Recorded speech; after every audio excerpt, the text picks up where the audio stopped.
I thank the gentleman. I'm going to yield 5 minutes to myself, and this is to Mr. Spear. How does weakened enforcement of federal CDL and English proficiency requirements undermine safety on American roads? And tell me if you agree this should be viewed as a national security and rule of law issue rather than just a regulatory problem. Well, I think the criteria, the standards that you're speaking to come from the United States Department of Transportation, handed down to the states. The states administer the tests. Some states do it very well, and there's a handful that aren't. And we've seen over the last few years a whole host of CDLs get issued to people that shouldn't have them, candidly. First, they may not be here legally. They may not be able to speak or understand English.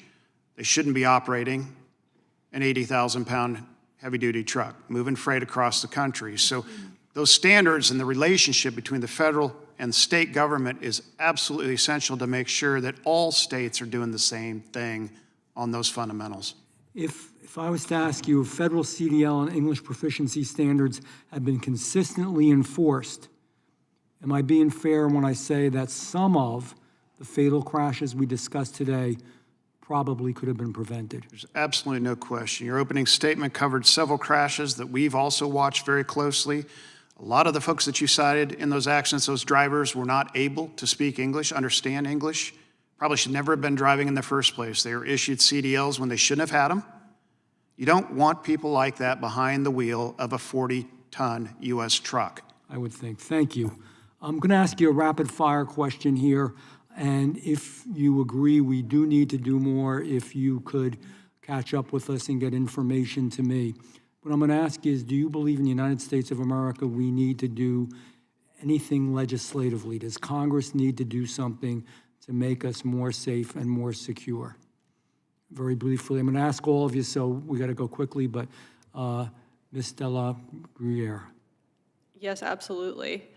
And number one low-hanging fruit stopping an unforced error is with any federal incentives or procurement, having actually enforced stringent restrictions on the ability of Chinese or Chinese-influenced entities with clear rules of what those are to receive them. So I know you don't write bills, but if you could get us that information, get it to my office and also to the committee of what you saw, this bill, kind of give us your priorities on that. Mr. Cole?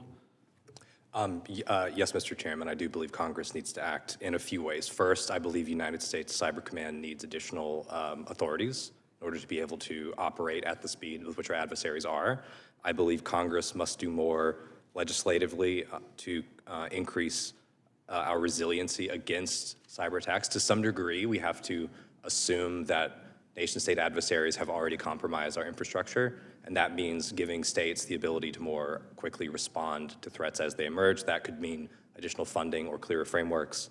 And finally, as I agree with Mrs. De La Bruyere that we should take a legislative approach to data sovereignty as well. Please get that to my office, both of you, as quickly as you could. Thank you. Mr. Spear.